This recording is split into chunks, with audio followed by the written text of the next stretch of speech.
Hey everyone, welcome back to Citywide Bytes. I'm your host, Max Bowen. In this episode, I'm talking with Catherine Marshall Smith for her new book, The Resilience of Red Thread. We talk all about what inspired the story and how a lengthy period of research led to a completely different book. Catherine also talks about the recent book launch and how it's such a huge success, and gives her advice for how to do your own book launch so it really connects with the audience. Enjoy!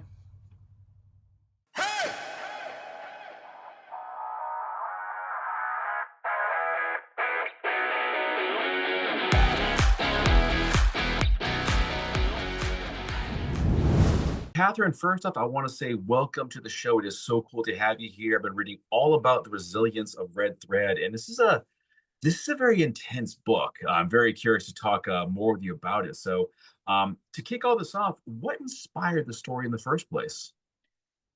Well, it's a series of things. First of all, in my childhood, I was raised by a father who was loving, nurturing, scholarly, and he had fits of random rage. And unfortunately, that 2%, I would say, of the time he was raging pretty much defined him for me. And Hmm. that's heartbreaking. And it feels disloyal to say that, but it is my truth. And so that laid the groundwork. And then I met in my adult life an exterminator. I had a rat in the house and I had two little kids, and my husband was out of town. And I called an exterminator, and he came in, blown dry hair, Ralph Lauren polo. And I thought at the moment that I met him, who who blows your hair dry and splashes on cologne to go off and kill rats and bugs? And I actually gave that line to Emily, who was the main character. That is great. Also, I would say someone who doesn't want to be thought of as an exterminator. He wants to like defy the stereotype. Yeah, yeah. He probably, I don't know what he wanted, a cowboy. I think he wanted to be a cowboy. There we go. There we go. It's like in all those the Hallmark movies where like the rancher or the farmer is just like inexplicably chiseled, good-looking guy. Like this is not how people look. This is not how people look, sir. Robert Redford. Yeah. Exactly. Exactly. Wow. All right. So I love what it kind of kicked this whole thing off. But I do want to ask, you mentioned your father reading writing this book. Did this give you a new perspective on him as a person? Yes, yes, to an extent. I think he was struggling with a lot of his own demons. And but I want to be very careful, because this is what I do believe, that it makes it understandable, the violence and the rage. It doesn't excuse it, and it that is crucial to me to point out. Hmm. Exactly. All right. But yeah, yeah, it Okay. did inform my perspective on him. Yeah. I understand. Let us then talk about your characters. You have Emily, your protagonist, Right. and she's in a marriage with an abusive husband, Lee, and then she meets the inexplicably gorgeous exterminator, Jake, who and kind of runs off with him. How do you go about making these three different characters? Uh, well, number one, it took me 10 years to write the novel, and it took me 10 years because I was doing a lot of research. I was interviewing psychotherapists, social workers, lawyers, family court judge, and survivors. It was very hard, and it came. I just had a wonderful book launch, and someone asked me the hardest question I've had to answer, which is, how did you feel when you wrote the character Jake, and how did you research him? And I tried very hard to work with a man who was running a behavior modification program, and he would not sit down with me. But he did connect me to a book on coercive authority, and that had a series of case studies in it, and that helped to inform the Jake character. And Emily had her inspiration in my son's daycare provider. I was very worried about her. And let's see, at Lee was just a culmination of a series of case studies. Gotcha, gotcha.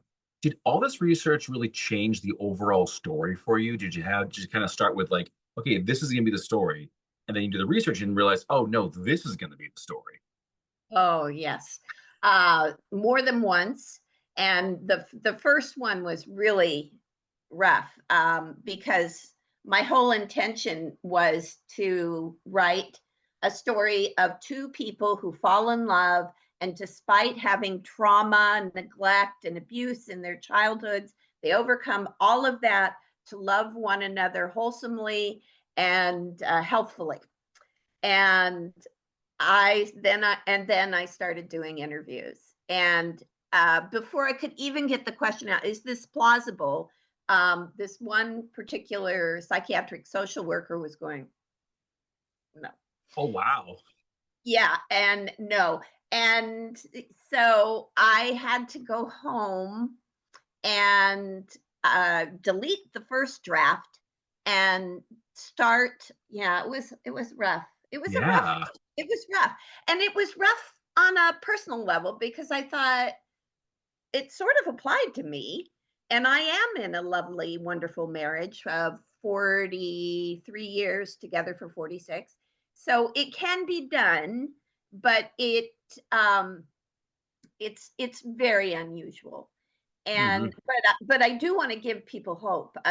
Yes, you are not doomed. Um, you are not doomed. But I did delete it, and I started interviewing survivors, and the survivors fueled me through the whole thing. I kept their faces in my mind and their words in my heart. And I wanted to do right by them. I wanted to write a truly authentic story that included theirs. And that's what changed the direction of the story. Okay. Let's talk about the moment in the story where Emily decides to leave Lee to run off with Jake. What happens to make her say, "Yep, it's time for me to go," and this exterminator is the guy I'm gonna be just hitting the road with?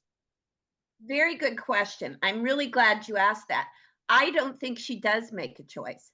I think that Jake sweeps her up. He sees a moment of redemption for himself, where he can undo, because his backstory comes up later in the story, and he's trying to undo a traumatic event.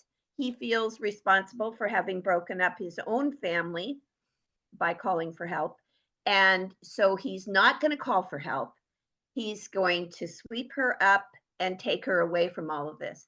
She just followed his directions. I don't think she made a choice. Interesting. Interesting.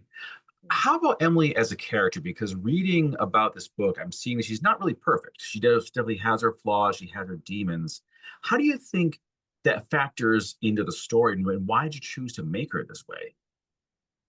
Because one of the survivors, when she was sharing her story with me, said, I thought I deserved the abuse because I was a sloppy drunk. And it broke my heart. And then she went on to say, you look at the stories and the movies and the miniseries on surviving domestic abuse, those women are all perfect mothers despite all the poverty and everything else that's going on. And I am not. That she was telling me, I'm not. I made mistakes. I did things I was ashamed of. And and so I kept that in mind because, number one, everyone deserves to be safe and happy and loved. And I don't, nobody grows up saying, I want to be an alcoholic when I grow up. They don't, but it happens. And then many do choose recovery. And that is what she was struggling with through the abuse and the isolation, which is the kiss of death, and so I wanted to do right by her, and that's how why I wanted the reader to read the book, not look away, but have empathy for a flawed character. Mhm. Speaking of flawed characters, I want to ask a bit about Lee, but also talk about Jake. Are these two characters really diametrically opposed, or do they wind up having more in common than you might think? Yeah, it's a very thin line between protection and control. Hmm. And Jake was saying, I will protect you, I will love you, you will always be safe as long as you are with me. Well, that is control. Hmm. And um, and Lee had just crossed over entirely, mostly Hmm. because he was so discouraged by his own life, and he was taking it out on her. Yeah. And we also learn a bit about Jake later on in the story. And this is all in the book summary, so it's not a spoiler, folks. But Jake has a few secrets. Um, Yeah, what happens that leads Emily to like learn about these secrets? Like, what happens as she realizes, oh, you're not the knight in shining armor I thought you were? right. Well, she's hoping actually at this point, and this is a flaw too. Hmm. She's entertaining fantasies of marrying, um, simultaneously with that underlying dread that we feel when we're moving in the wrong direction. And both of those are going on. And so she's trying to track down his sisters because she thinks it'll make him happy. She wants to rescue him. And so she's on the phone with his sisters and she finds out things are not the way he has presented them. Hmm.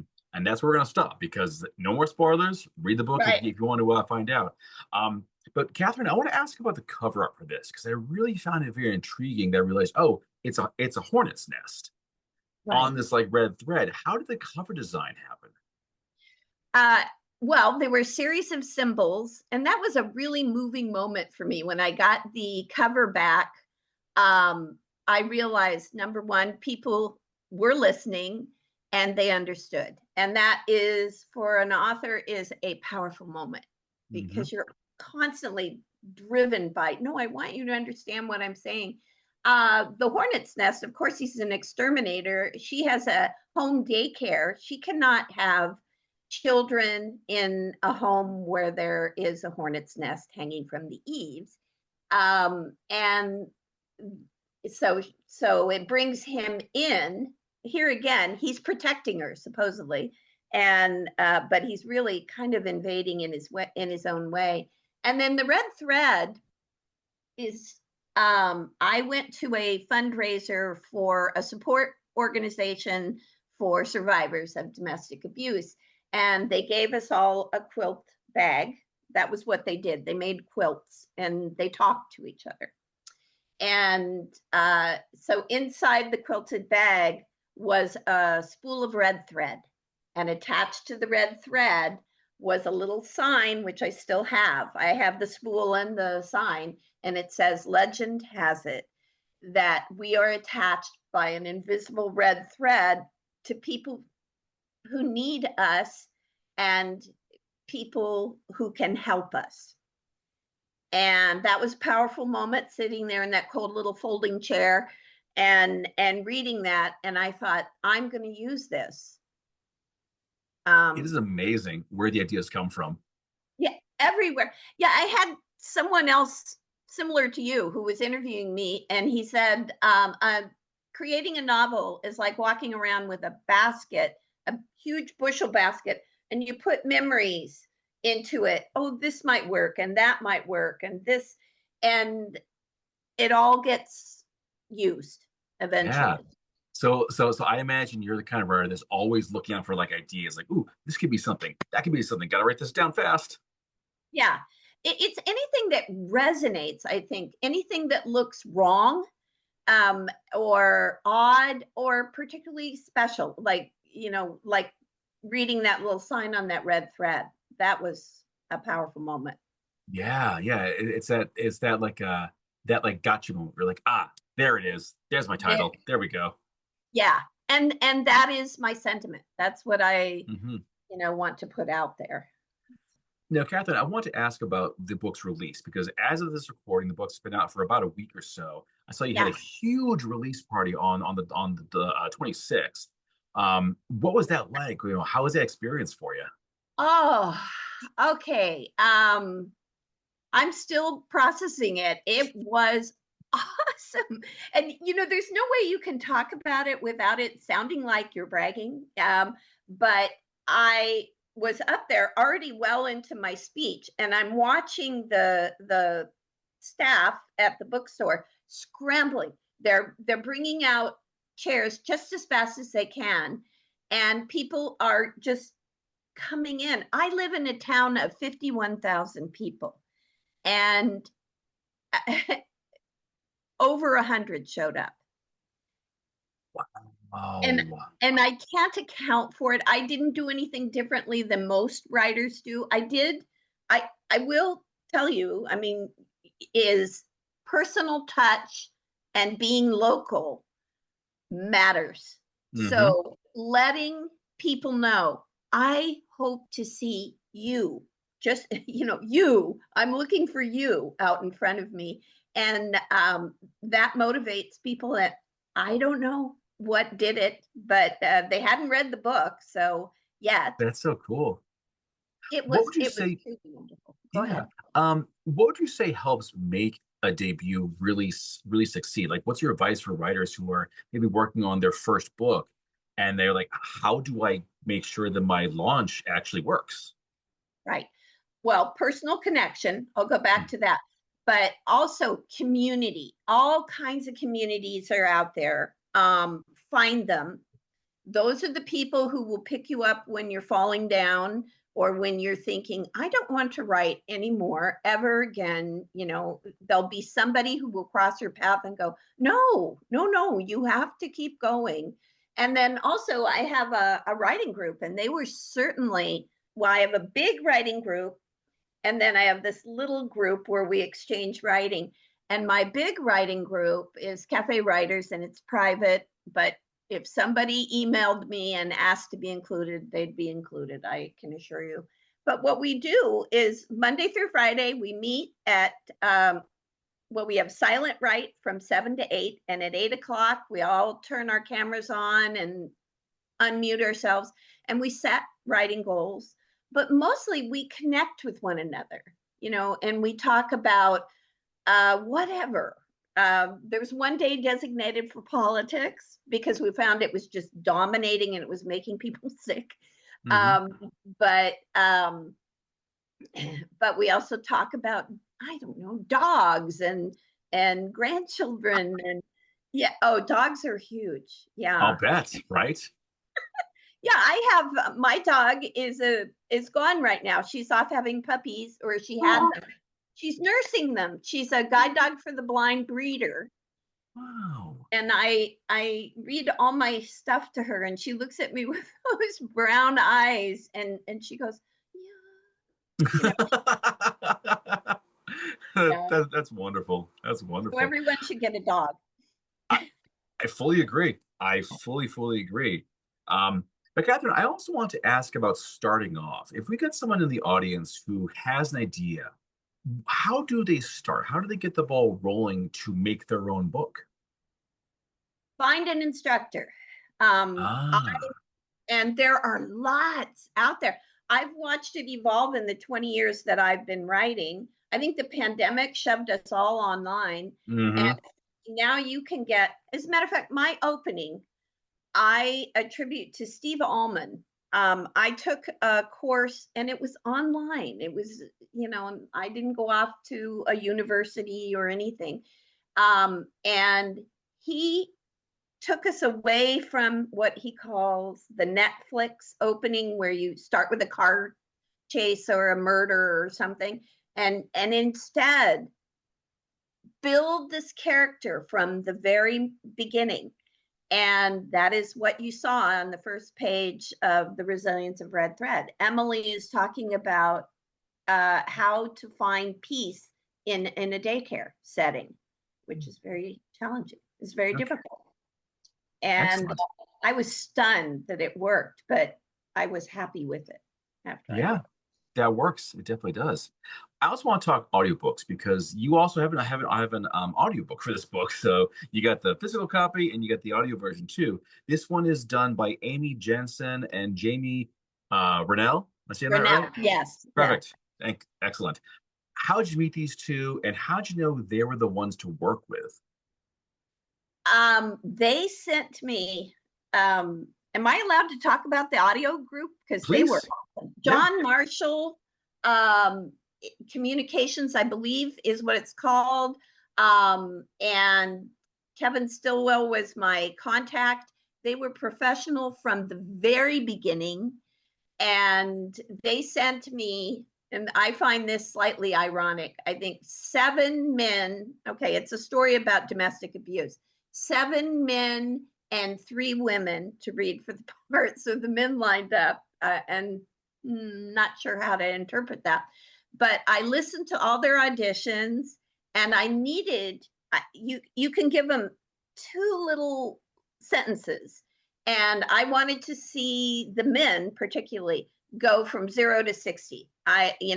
Uh, peaceful to furious, because that is what happens. Hmm. And I thought he did an excellent job. I believed him. And then I had this wonderful moment when I was listening to Amy's piece, and I gave her the last lines of the book, and I was sitting in my dining room. I think I will never forget this. And she just nailed it.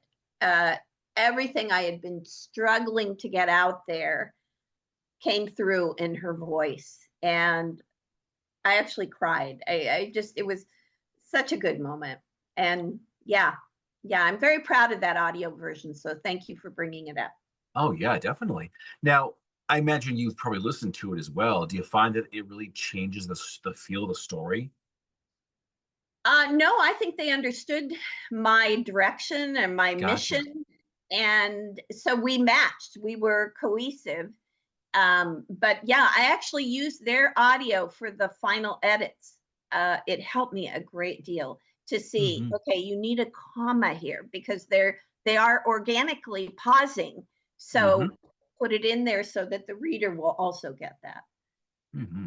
Now, one thing I also want to talk about is that you're donating um, to the Center for Domestic Peace.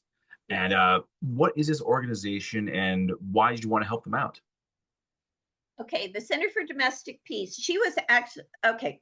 They are, I've seen a lot. They are the most comprehensive program I have ever seen. Huge. And I went to their fundraiser last time, and one of the speakers was this young woman, and she said, "Yes, we escaped domestic abuse, and I am married to a fine man."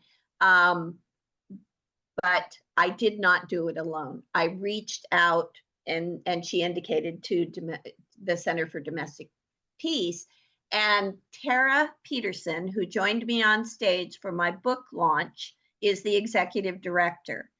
And she made my book launch. I would suggest this for anyone who's about to launch a debut novel, because I've done both. um, she was on stage with me asking me questions very similar to what you and I are doing. And it was like a city arts and lecture, that kind of thing. You know what I'm talking about, right? Hmm. Okay. Hmm. And it was, I mean, my phone was lighting up the next day. That was so much fun. And you know, book launches are usually, I don't know, they're fun. They're always fun. They But are definitely. my this is my second novel, and American Family was my first, and I did it all. I didn't know what I was doing, and I did it all alone up there, and it was really, really stressful. Hmm. This is 100% better, and it's more Yeah. interesting for the audience. Yeah, I think it's definitely always good to have like a co-pilot there with you, someone to kind of help you out, but also to offer that perspective um, on the topic of the story. So very, very good call there. Well, Catherine, we're coming down to the end of this conversation, but for the folks at home, what's next for you? I have another novel I'm really eager to get started on. I will start next week, getting the tent poles set up for the Mhm. plot, and it's going to be called Just Bloom Bloom, Bloom, Bloom, Blume, and the main character is Eden Bloom, and she is a freshly graduated philosophy major from UC Berkeley, and she's $26,000 in student debt, and she's got a lot. She's being graduated not because she wants to, but because the university said you've accrued enough units, you need to go. And yes, so she's adrift, and she takes a job with a venture capitalist company in Silicon Valley and finds out she was hired not to see what is going on, which is widespread investment. Interesting story. I like that. All right. Well, Catherine Marshall Smith, it has been an absolute pleasure talking to you. But for the folks at home, I told you the story. Now, here's what you do you go to catherinemarshallsmith.com. Everything is there. Get your copy of The Resilience of Red Thread. Get your copy of the audiobook, too, because trust me, it's a very different experience to read it and listen to it. And certainly, Catherine, looking forward to our next conversation. Oh, thank you, Max. This was absolutely a pleasure. And that brings this episode to a close. I really hope you enjoyed the episode and picked up a few things along the way. If you want to support the show, please like this episode and share as much as you can. If you want to check out other kinds of episodes, you can find that right here. And to subscribe, it's right there. This has been Citywide Bytes, and I'll see you all next time.